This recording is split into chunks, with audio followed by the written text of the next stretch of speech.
Made the simple way. With real lemon juice, 75% less sugar, and say yes to simple.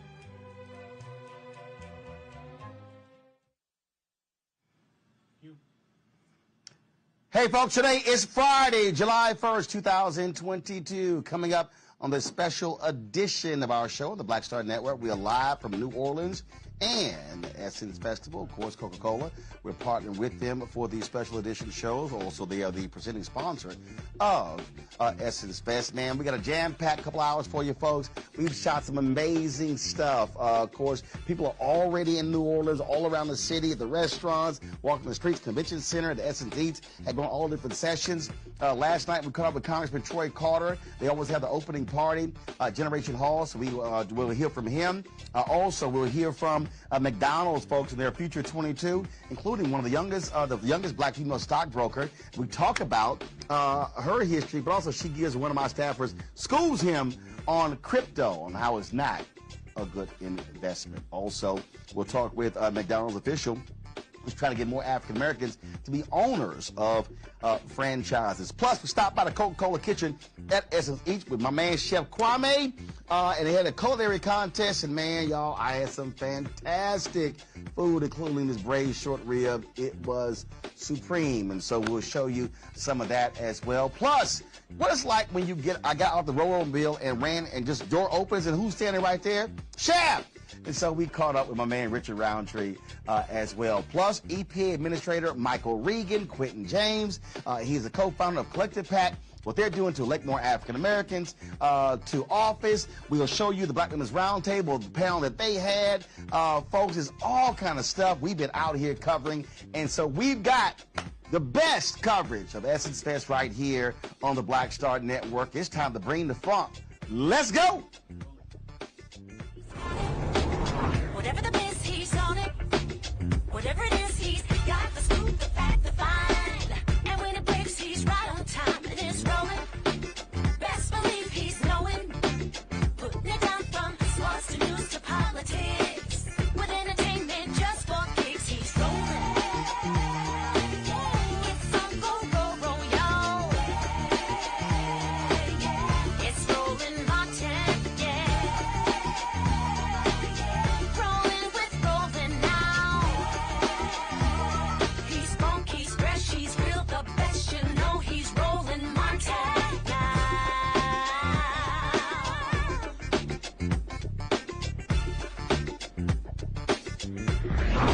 Martin.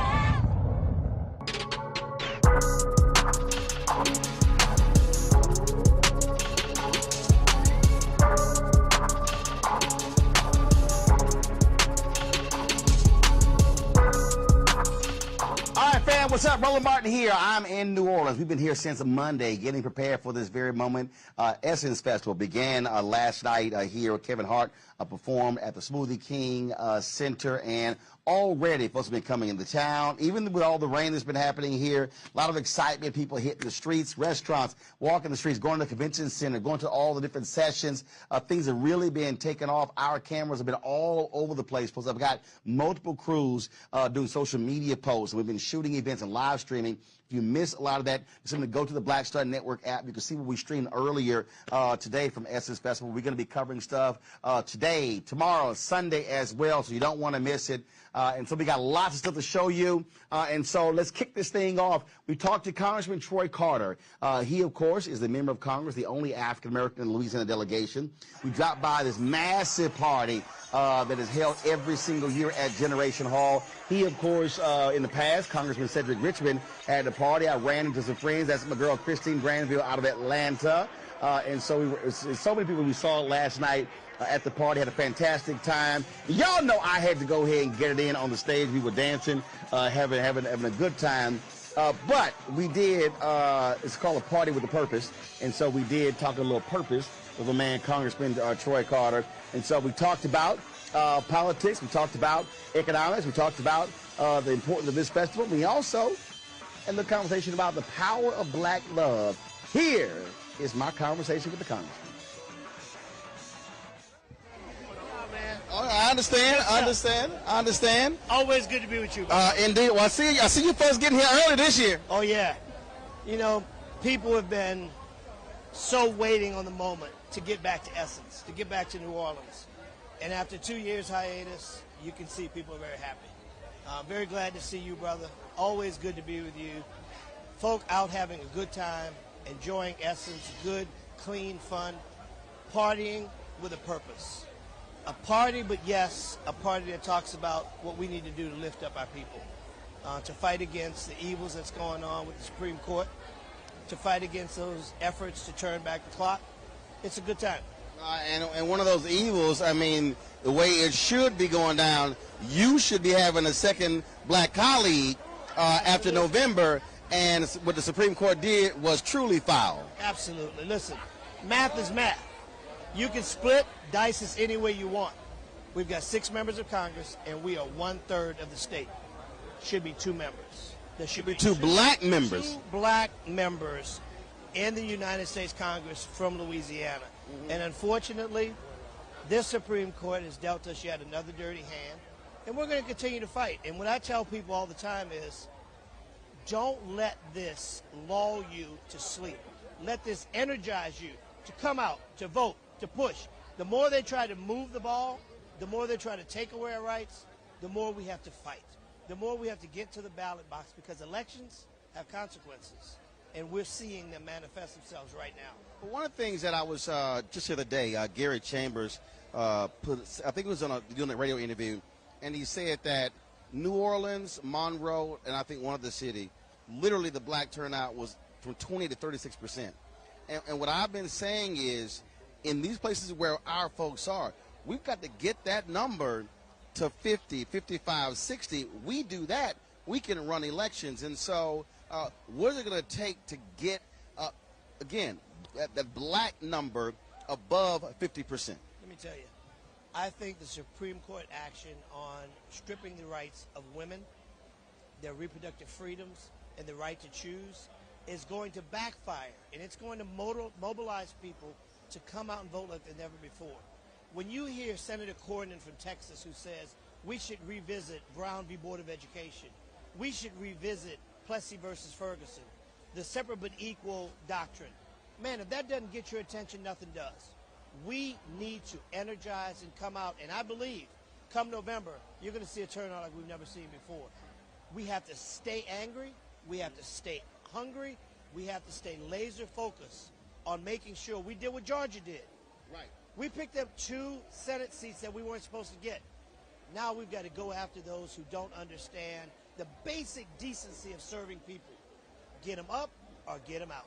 I'm glad you mentioned Georgia because I've seen some numbers that estimate that there are 300,000 unregistered but eligible African Americans in Louisiana. And so is there a movement here to create a new Louisiana project like Georgia did, to go after those folks, to touch them where people have been, frankly, not talking to them, ignoring them, to activate that base? That's what changed Georgia. And let me tell you, we don't need to recreate the wheel. I was with Nikema Williams today, who's my dear friend and colleague in Congress, and who is chairman of the Democratic Party. And I talked to our Democratic Party leaders and said, listen, let's borrow a page from their playbook. We don't have to recreate the wheel. We've just got to take the method that they use. And they got to cut the check. Energize our people, raise the money, and the party has to weigh in. Louisiana is not a lost cause. We used to be blue, and we can be blue again. But it's going to take the kind of effort that we saw happen in Georgia. I'm totally confident in our Democratic Party here in Louisiana to energize and get people going. But we got to do it together. Now, that's blue. Let's talk black. And so one of the things that what I have been saying is that when you look at this festival, it speaks to black collective in terms of economics. And what I am constantly saying is we should be looking at this period, this post-George Floyd period, as the third Reconstruction. If we're not having a money conversation, we're not having a real conversation. That's right. I had a conversation today with Secretary Buttigieg of Transportation, and I said, listen, we got $1.2 trillion, the largest infrastructure package since the creation of the interstate system.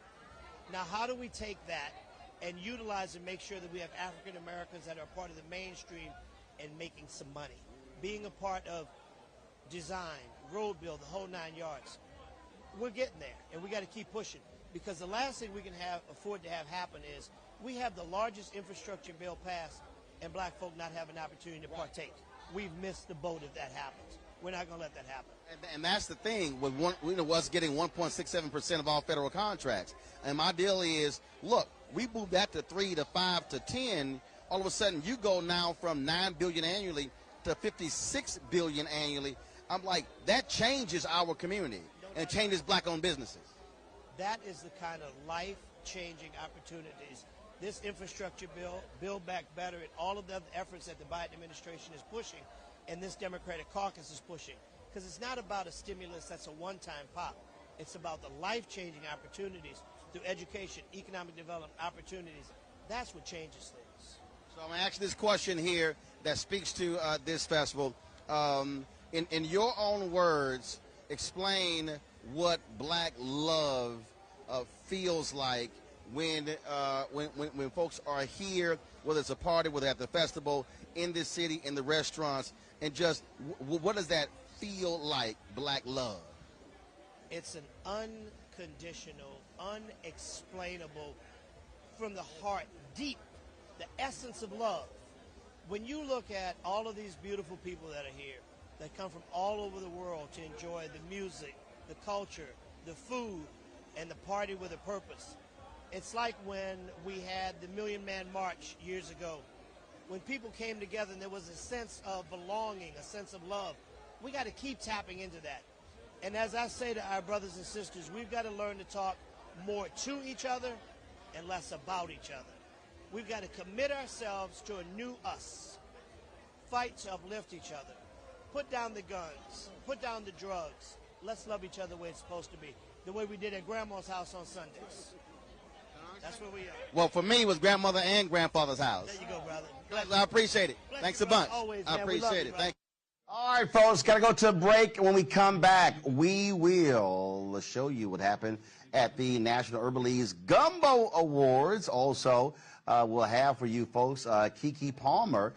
She was part of the panel at the McDonald's Fortune Future 22 event. We will also hear from one of the franchisees talking about what they're trying to do to get more African Americans involved as owners at McDonald's franchises. Plus, we'll hear from Richard Roundtree, also EPA Administrator Michael Regan. Folks, it's a jam-packed show. We got more for you, so y'all hold tight as we sit here and I have this special edition of our show on the Black Star Network with Coca-Cola at the 2022 Essence Fest. We'll be right back.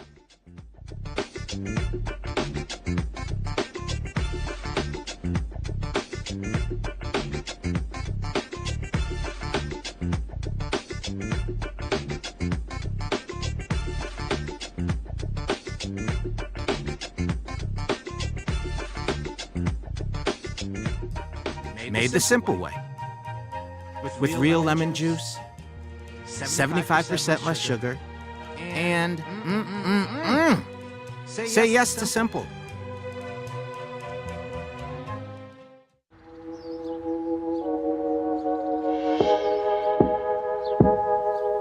Hold fast to dreams. For if dreams die, life is a broken-winged bird that cannot fly. Hold fast to dreams.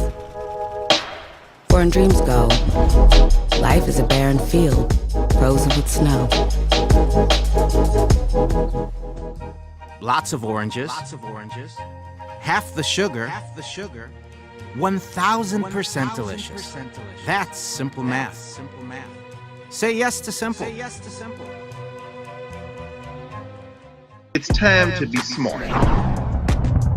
Roland Martin's doing this every day. Thank you, Roland Martin, for always giving voice to the issues. Look for Roland Martin in the whirlwind, to quote Marcus Garvey again. The video looks phenomenal, so I'm really excited to see see it on my big screen. Support this man, Black Media. He makes sure that our stories are told. See, this difference between Black Star Network and Black-owned media and something like CNN. I got to defer to the brilliance of Dr. Carr and to the brilliance of the Black Star Network. I am Roland with Roland all the way. Honored to be on a show that you own. A black man owns the show. Folks, Black Star Network is here. I'm real revolutionary right now.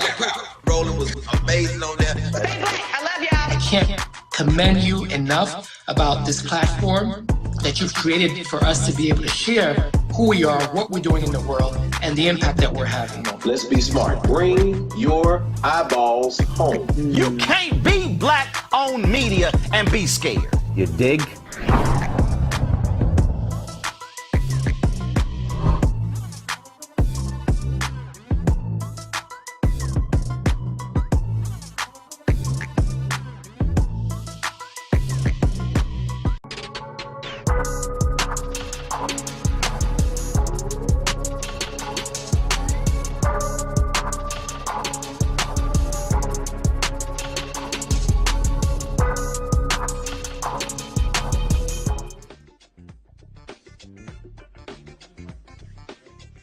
All right, folks, welcome back to our special edition of RMU on the Black Star Network, powered by Coca-Cola. We are here at the 2022 Essence Fest in New Orleans. National Urban League had their Gumbo Awards. Mark Morrell, the CEO of the National Urban League, former mayor of New Orleans, native of the city. His dad was mayor here as well. The convention center is named after his dad, Ernest Dutch Morrell. And so our cameras were there for the Urban League's Gumbo Awards. Here's what took place. This event is important to me. And the reason why is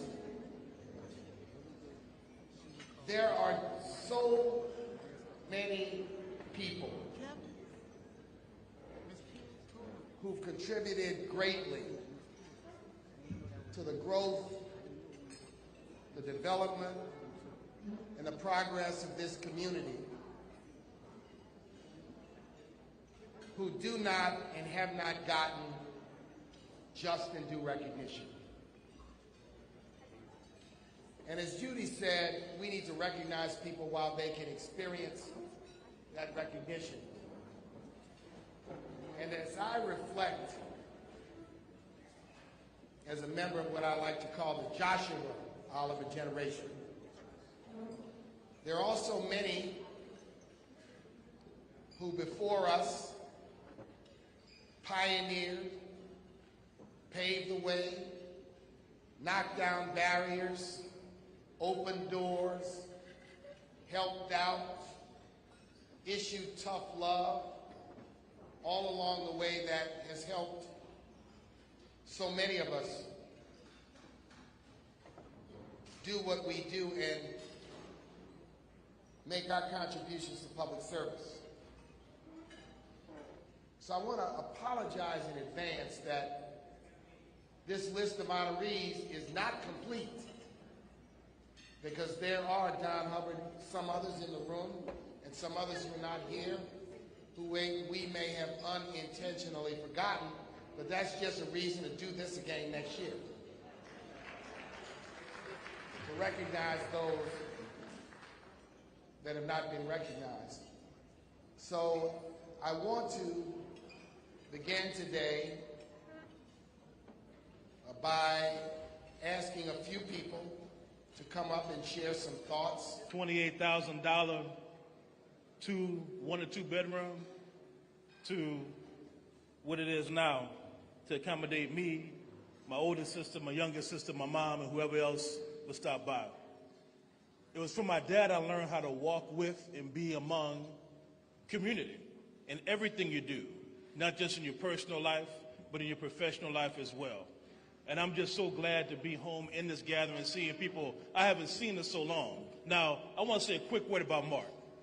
When I was a baby lawyer at the NAACP Legal Defense Fund, we had tragedy strike New Orleans in Hurricane Katrina. And I was sent down to figure out what we could do to help. And we saw Torrance Sanders and Oliver and so many other people trying to figure out what could we do. And we're in the strategy room with Mark, and he turns to me and said, "What do you think? What do you think?" And he continues to do that to this day, giving people opportunity, giving you a chance to step up, but an opportunity to lead. But not leading for yourself, but leading for us, leading for our community. So that is the Gumbo Coalition, and that is Mark Morial. Care of things and stepping in the breach and taking advantage of an opportunity. I clerked for Dutch Morial after I finished law school. What we had in common was Dutch Morial was the first African American to attend law school at LSU, and Camille Gray and I were the first black women to attend law school at LSU. And when I finished law school, he hired me as law clerk. A lot of you don't even remember that old St. Peter Claver building on Orleans Avenue, but that's where I started my legal career. And I have to give, just let you know how grateful I am to young lawyers like Mark Morial, who stepped up and filed the Chisholm lawsuit. Ron Chisholm agreed to be the named plaintiff. You would have to understand the courage it takes to be a young law graduate and to file a lawsuit against the justices of the Louisiana Supreme Court. That's what Mark Morial did. And of course, as a result of that Chisholm lawsuit, I had the great opportunity to serve as Chief Justice of the Louisiana Supreme Court, the 25th Chief Justice. But it wouldn't have happened without everybody here in this room, because every time you want to move forward, there's always a challenge. And so my colleagues were suggesting to me, well, we'll let Justice Victory be chief, and then Justice Knoll be chief, and then you'll get your chance to be chief. And everybody in this room says, no, we're not going to step back. We can't do that. We can't let somebody leapfrog over us and take advantage of an opportunity that we're entitled to. And so, I could not have done this without the people in this room. It wasn't really me. It was everybody else in the community who was saying, no, it's her turn, and she's got to be the next Chief Justice. So I just want to let you know how much I appreciate you. There's a lot of battles ahead, and I always talk with all the young leaders in this room, the ones that I've had a chance to mentor. I'd let them know that Royce Duplessis and all of the others, that the battle is, you've got a battle ahead, because you've got folk who are fighting you on redistricting and voter rights, and that there are lots of challenges ahead, but I know you're equal to the task, and so that's why I'm enjoying my retirement. Thank you very much. All right, folks, coming up next, we are going to show you the McDonald's Future 22. They awarded $10,000 to 22 young folks who doing some amazing things. We'll hear from Keke Palmer, who was on the panel as well. We'll also hear from a sister with McDonald's who's trying to get more African Americans as franchisees. And we'll talk to a young sister, the youngest black female stockbroker on Wall Street, where we talk about her journey. But she also gives a little education to one of my staffers about the risk of crypto. In addition, later in the show, folks, we're going to hear from Richard Roundtree as we caught up with him on the streets of Essex. We'll hear from the administrator of the EPA, Michael Regan, who's here, the Black Women's Roundtable. They were also here talking about reproductive rights and also the power of black women. We talked to Quentin James, co-founder of Collective PAC, about the importance of raising money and giving to black candidates to elect them to office. And so, folks, a lot of things are happening here at the 2022 Essence Festival. And we, of course, doing this in partnership with Coca-Cola, and certainly glad to have them with us as a partner. And so a jam-packed show for you. Got to go to a break. And here's what we're doing. Today's question is, what does black love mean to you? And so we're going to show you some responses right here on the Black Star Network, live from New Orleans at the 2022 Essence Festival, powered by Coca-Cola. Back in a moment.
lots of oranges, half the sugar, 1,000% delicious. That's simple math. Say yes to simple.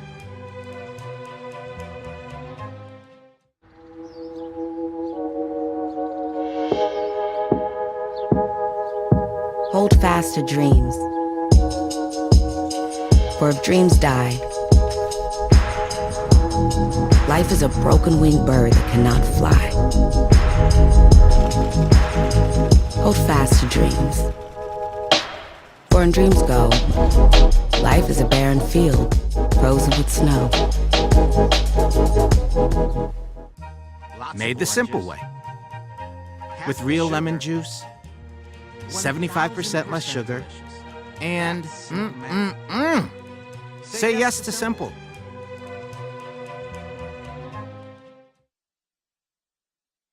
It's time to be smart. When we control our institutions, we win. This is the most important news show on television of any racial background. Y'all put $2, $3, $4, $5, $10, $15, $20, $30 on this and keep this going. What you've done, Roland, since this crisis came out in full bloom. Anybody watching this, tell your friends. Go back and look at the last 2 weeks, especially of Roland Martin Unfiltered. I mean, hell, go back and look at the last 2 days. You've had sitting United States senators today, Klobuchar and Harris. Whatever you have that you can bring to Roland Martin Unfiltered to support it, please do, because this information may literally save your life. Watch Roland Martin Unfiltered daily at 6 p.m. Eastern on YouTube, Facebook, or Periscope, or go to RolandMartinUnfiltered.com. Support the Roland Martin Unfiltered Daily Digital Show by going to RolandMartinUnfiltered.com. Our goal is to get 20,000 of our fans contributing $50 each for the whole year. You can make this possible. RolandMartinUnfiltered.com. It's time to be smart. Roland Martin's doing this every day. Oh, no punches! Thank you, Roland Martin, for always giving voice to the issues. Look for Roland Martin in the whirlwind, to quote Marcus Garvey again. The video looks phenomenal, so I'm really excited to see it on my big screen. Support this man, Black Media. He makes sure that our stories are told. See, there's a difference between Black Star Network and Black-owned media and something like CNN. I got to defer to the brilliance of Dr. Carr and to the brilliance of the Black Star Network. I am rolling with Roland all the way. Honored to be on a show that you own. A black man owns the show. Folks, Black Star Network is here. I'm real revolutionary right now. Roland was amazing on that. Stay black. I love y'all. I can't commend you enough about this platform that you've created for us to be able to share who we are, what we're doing in the world, and the impact that we're having. Let's be smart. Bring your eyeballs home. You can't be black-owned media and be scared. You dig?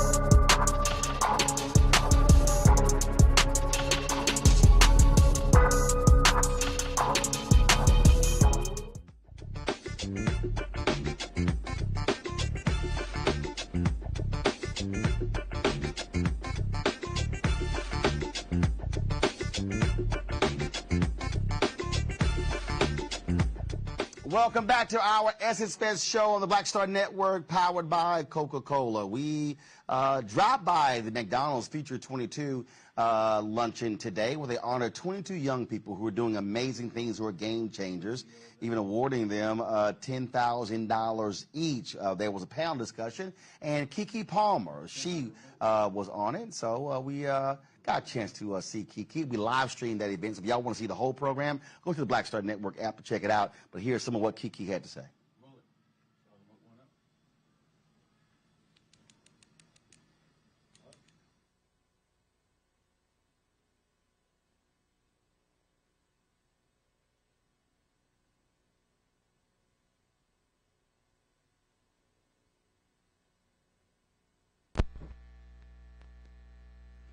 All right, folks, we got an audio issue. So we do this here. We're going to come back to play Kiki. I did catch up with one of the winners, one of the Future 22, a young lady who the youngest stockbroker, youngest black female stockbroker on Wall Street. And here is our conversation. Okay. All right, Lauren. So they handed out some big checks. So you're one of the Future 22. What do you do to be one of the Future 22? Have to be a game changer, and in my case I made history by becoming the youngest trader and the second African American woman to ever work at the New York Stock Exchange. Gotcha. So when did we last talk? Was it, because I've actually interviewed you before? Yes, and it was yes. Future Black America with Rev Run. We were together, yes. Was it that one? I know we sat down. I'm trying to remember, where was it? I literally was looking at my hair lady. I was like, I know that we've done something together. Yes, I don't know. Yes, we have. We have. I have terrible memory, and I'm only 27, so I got a memory of a 70-year-old. So it's all good. No, because when you said youngest future stock trader, I said, hold up, we already did an interview, and so I was trying to remember where we did it, but I know we did the interview. So let's talk about that because with the other folks who are here, the other young folks who are here. It's also about, you would say, game changers, but also creating pathways. Not saying I want to work for somebody else, but I want to have folks who work for me, or as I say, not cashing checks, writing checks. Right, being an entrepreneur. And I think with this new generation, we are really evolving from our parents, our grandparents, and really just taking the leap of finding our passion and being entrepreneurs and actually making money from it, which is beautiful. Well, look, that's always a good thing. And again, I prefer to be one who's handing out checks. So what would you say has been the biggest thing that you've learned doing your own thing? Because it's not always peaches and cream.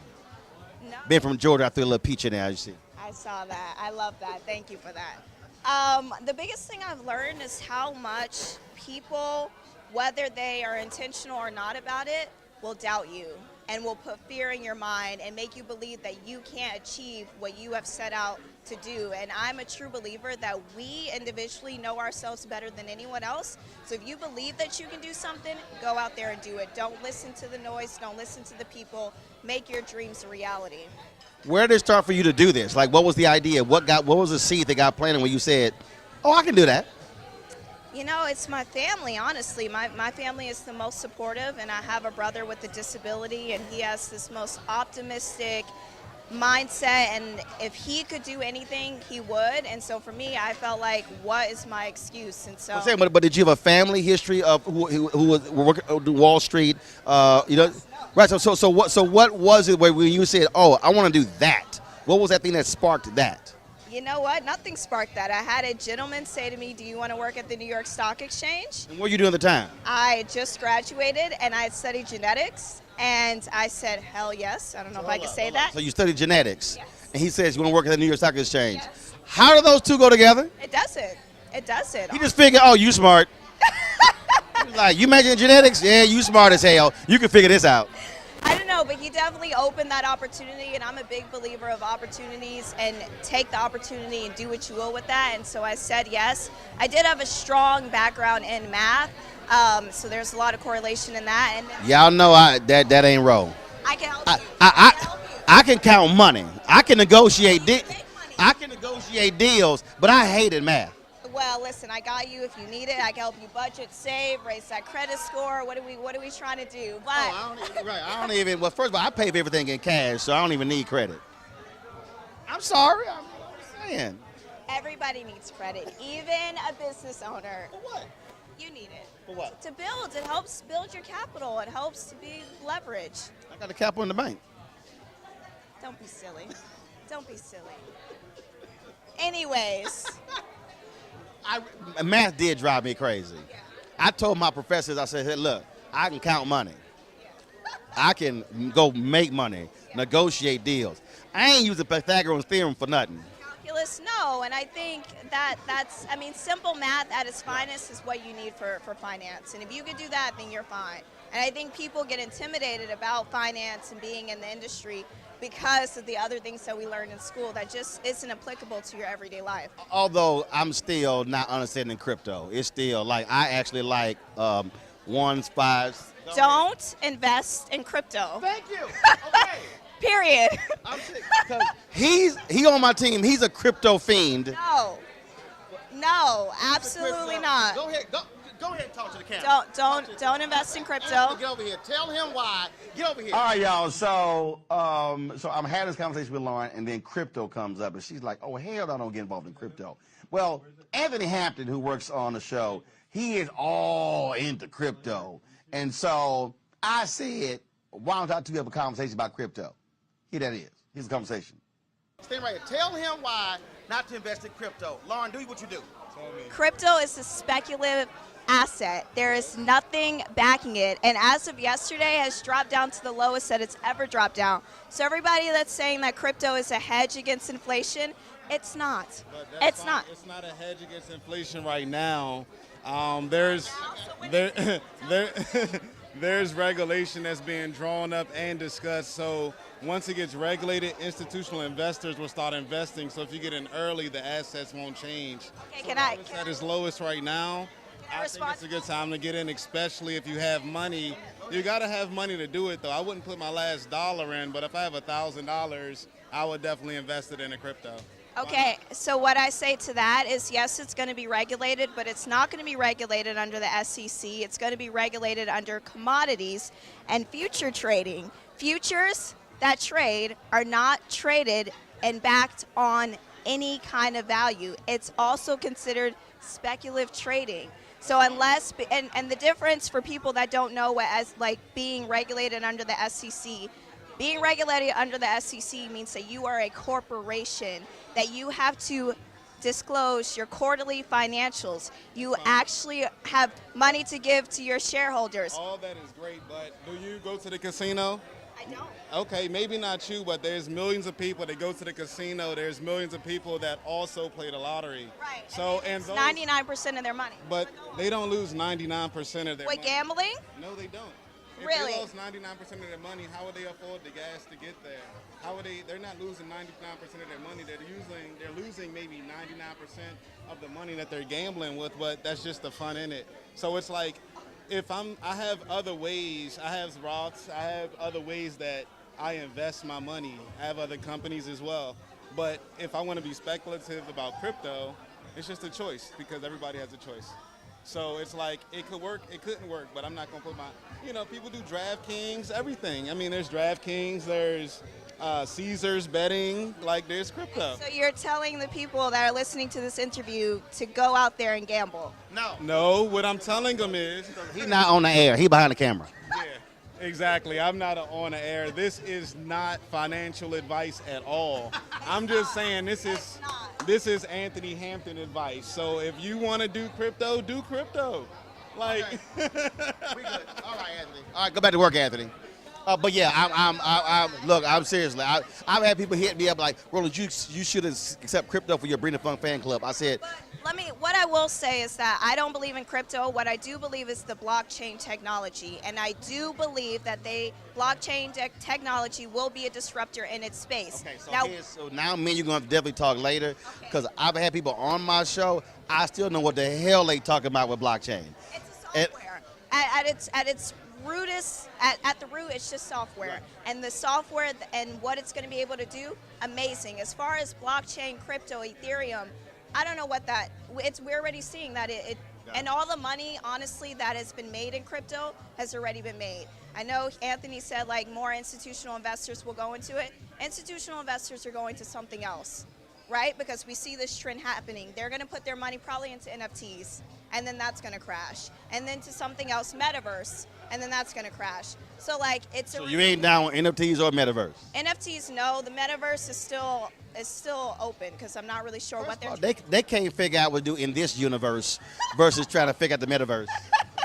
No, I agree. But it's open. It's open. All right, well, look, it's good to see you. Yes, we got to communicate again, so I'll give you my information. You can explain to me what the hell, walk me through blockchain, because I'm sitting there and I'm like, I don't know what the hell you're talking about. Again, I like what I know. Yeah. Trying to say, what's in my pocket? Tangible. I like that. I mean, I know what that does. I agree. I know what that does too. All right, then. Good seeing you. Appreciate it. Now, folks, as I said, we got it now ready. So Keke Palmer was actually on the panel, because we played it earlier. We had an audio issue there. So go ahead and get Keke Palmer, get Keke queued up. Keke was on the panel beforehand. I'm going to talk to Keke. Then we're going to hear from Vicki Chancellor. Vicki she's actually one of the black operators. Really is all about trying to get more black folks owning operators. And so they had a panel discussion. As I said, we live streamed it on the Black Star Network. You can go to our YouTube channel or go to the app. You can actually check it out. And so they had a very good conversation. And so we're going to share some of that with you.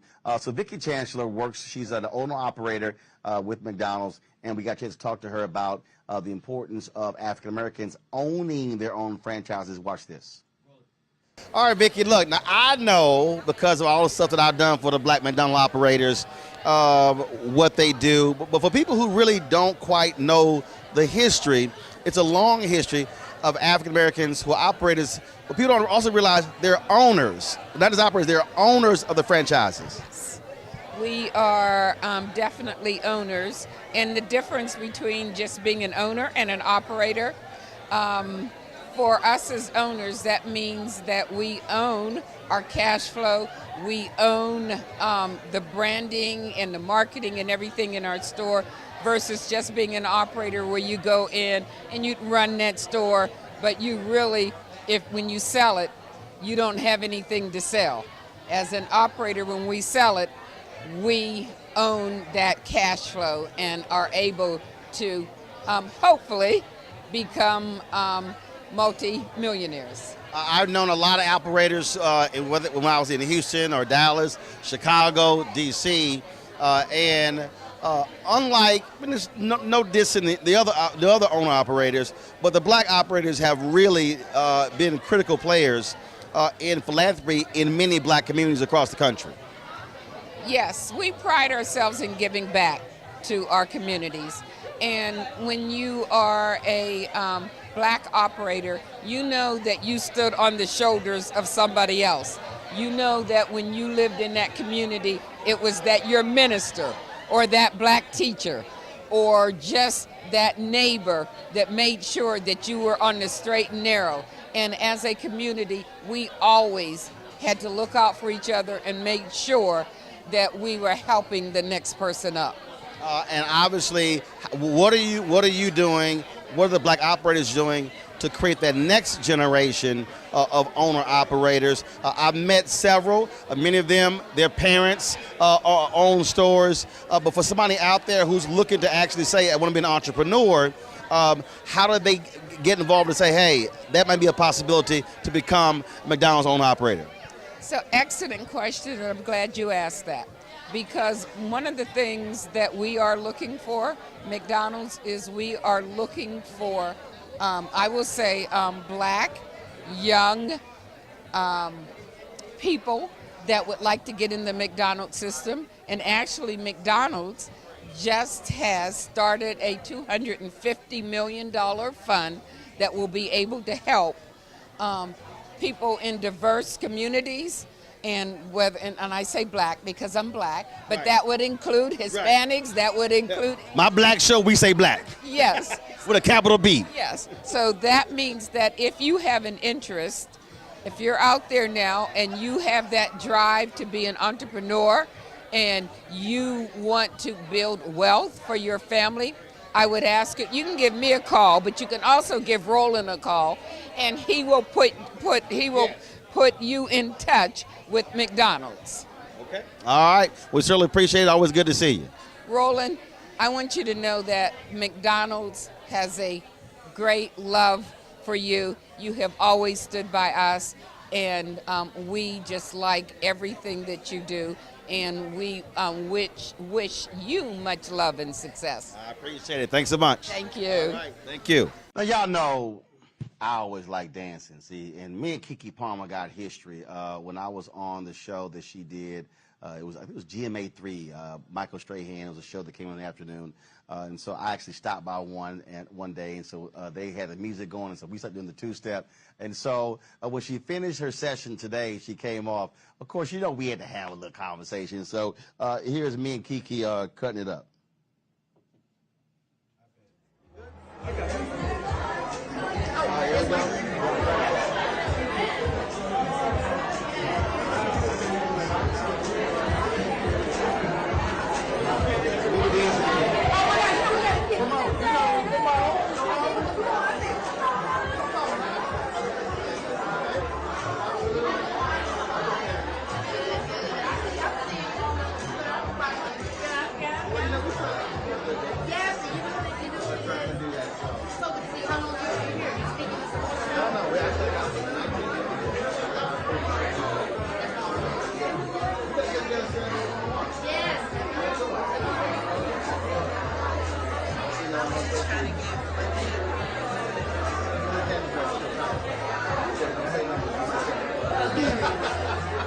McDonald's owner-operators.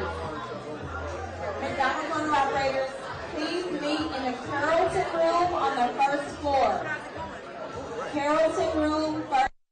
All right, y'all, again, it was great to see Kiki, and we look forward to having a one-on-one with her on the Black Star Network. All right, y'all, got to go to a break. We come back. The Black Women's Roundtable had a conversation about reproductive rights and the power of black women. We'll also hear from Quentin James, co-founder of Collective PAC, talking about the importance of fundraising for African Americans. And plus, Michael Regan, the administrator of the EPA, he talks about environmental justice in African Americans. All of that right here on the Black Star Network special edition of the Essence Fest 2022, powered by Coca-Cola. We'll be right back.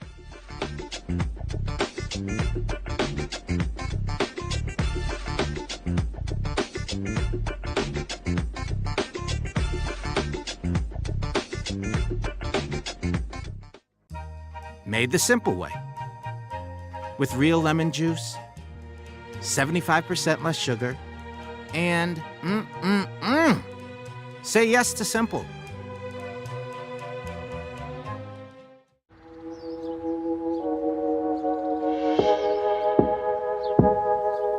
Hold fast to dreams. For if dreams die, life is a broken-winged bird that cannot fly. Hold fast to dreams. For when dreams go, life is a barren field, frozen with snow. Lots of oranges, half the sugar, 1,000% delicious. That's simple math. Say yes to simple. It's time to be smart. Roland Martin's doing this every day. Oh, no punches! Thank you, Roland Martin, for always giving voice to the issues. Look for Roland Martin in the whirlwind, to quote Marcus Garvey again. The video looks phenomenal, so I'm really excited to see it on my big screen. Support this man, Black Media. He makes sure that our stories are told. See, there's a difference between Black Star Network and black-owned media and something like CNN. I got to defer to the brilliance of Dr. Carr and to the brilliance of the Black Star Network. I am Roland with Roland all the way. Honored to be on a show that you own. A black man owns the show. Folks, Black Star Network is here. I'm real revolutionary right now. Roland was amazing on there. Stay black. I love y'all. I can't commend you enough about this platform that you've created for us to be able to share who we are, what we're doing in the world, and the impact that we're having. Let's be smart. Bring your eyeballs home. You can't be black-owned media and be scared. You dig?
right, folks, we've been traveling all around New Orleans asking the question to many folks, and that is, what exactly is black love? And so we've had an opportunity to catch up with some folks, and they've been sharing their thoughts about this. And so we've been using, this has sort of been a question we've been asking. So check this out.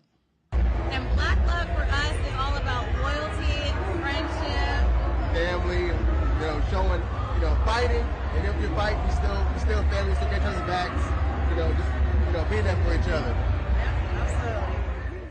All right, then. So, again, that's what black love is all about. And so, again, it's been really interesting as we have been looking at the conversations that have been taking place, listening to a lot of these discussions. We had a chance to catch up with the folks at the Black Women's Roundtable. Of course, they were sharing their thoughts and perspectives. Black women are a centerpiece of Essence Festival, and one of the things that we have been, of course, dealing with has been this battle with reproductive rights. That's one of the issues since the Roe v. Wade decision came down with the Supreme Court. That was a major part of a panel conversation today, but also the power of black women. The Black Women's Roundtable, they actually had that session. Melanie Campbell and her group, and so we had an opportunity to chat with them and to actually showcase that. If you go to our Black Star Network app, you'll actually see the entire event. We live streamed the entire event, an opportunity for us to be able to show you that conversation. And so I want to play some of that right now, y'all, and so hopefully we won't have any technical issues, and so let's go to that conversation. It's different medications that are FDA approved, that they have the right to access those medications through the mail, and they're willing to stand up for those protections. That's really important. I think that there are other implications around access to contraception and just other health care services. There are some requirements under the Affordable Care Act and even under Medicaid and people's ability to access those sorts of services. So I think that the administration can do a lot to speak up on that, but I also think that they just have to be bold and unequivocal that this is a ruling that cannot stand. Right. Like we should not accept it as anything but a politically driven effort to deny women and people who give birth their rights. And they need to be bold and loud and consistent in saying, we will fight it. We will fight it at every place we can because it is unacceptable and it is inconsistent with what we know about the Constitution and our rights generally. But that's where they can start. I think you said that so beautifully, and I'm so glad you said it first because I don't have the nice words to say what I think they need to do, right? I just think this administration needs to boss up. Like that's what they need to do. They need to stop playing this little pitter-patter game and actually take off the gloves and do the work. Right? So yes, we have our role to play. I know we're going to talk about voting and the power of that, and all of that's important. But if we don't have folks who are willing to stand in the ways that we need them to, unapologetically, by any means necessary kind of attitude, then why are you in this office, right? I don't understand. So I think I'm coming with, I appreciate those who can put it with this, give us the right things to say, and I lean on these folks right here. Because I'm ready to say, get off your asses and actually do the work that you were put in your position to do. Our previous administration used everything and then some to put us in the situation that we are in. Why are we not doing the same thing? And not trying to say we're trying to be like the opposition, but it is important for our people to use their power that they have to the fullest extent of that and do that thing for real, y'all. So I think I'm coming with a lot of fire today, in case y'all haven't noticed. But I'm ready for them to boss up. So we're looking at Roe v. Wade, we're looking at EPA, we're looking at an interesting border decision. And before that, it was guns everywhere, right? And so what we divide up, and my sisters to the left, they going in hard on Roe, and we know the impact. But this is that thing of you got to know your history or you'll repeat it. This folks. That's right. There's a bunch of folks that always had an agenda with a very, very few. So I want some white folks to understand, look, you weren't included either. They coming up for yours as well.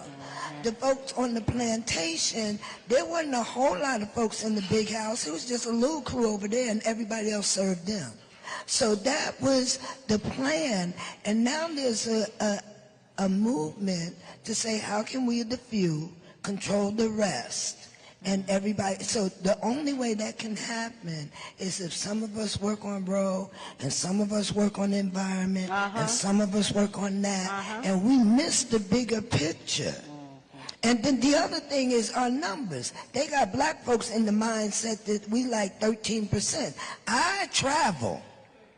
Everywhere I go, there's black people. Everywhere. I go to South America, there's black people.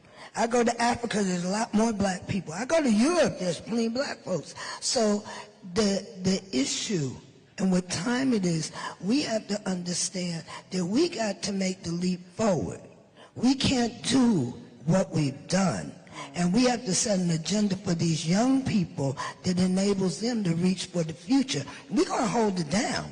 And those of us that are in the blue states where you can get pills, the best thing I heard, buy a lot of them if you can afford to, so that we can distribute where they need to be.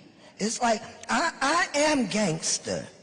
So when it comes to gangster, yes, dealing with a sister in a situation, we gonna drive you, we gonna provide you, we've done it for other stuff. And look, I'm not trying to party and get high, I'm trying to save a life. So we got to be there and let it be known. If you come for me, you come for all of us. That's it. So that's what time it is, because this is not a situation we want to. That it would be just about abortion. The only thing that I would just raise again, and I'm going to pick up where you put down, is that we need to be intersectional and creative. So what does that mean? That means that even though this conversation is about abortion access, we know that black women are not just about abortion access, and abortion access is not just about abortion. It's an economic issue. It's an environmental issue. It's a criminal justice issue. It's all these other things that come into our lives. So our administration not only should be thinking about Roe, it should also be thinking about how do we make sure that the lives of black women, regardless if they want to have an abortion and or keep their pregnancy, right, that they are creating the conditions for that to happen. So we also need to be keeping them accountable of what does it mean to have fair pay. We also need to be keeping them accountable. What does it mean to also have paid parental leave? What does it mean for us to be thinking about this full range of things so folks can actually give themselves options? Because abortion access is more than about, oh, well, I just woke up and I just don't want to be pregnant. Even though sometimes that is the question, or sometimes that is the answer.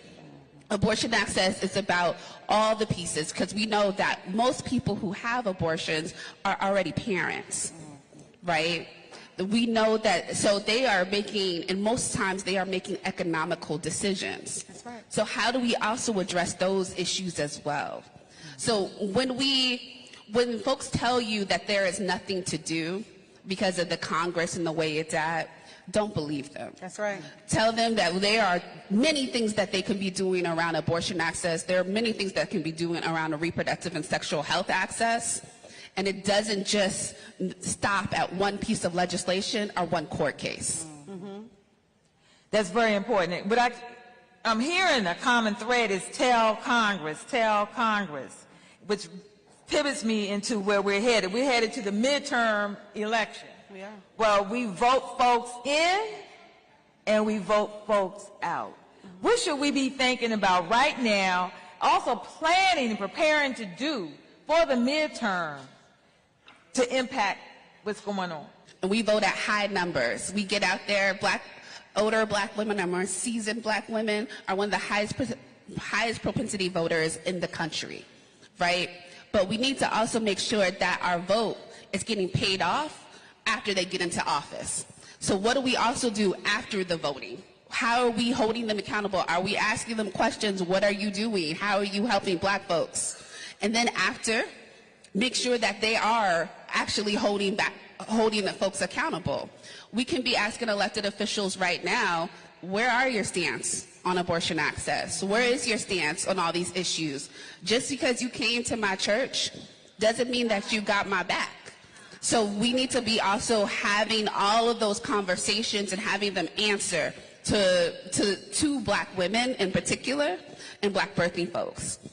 So I think that's the first piece.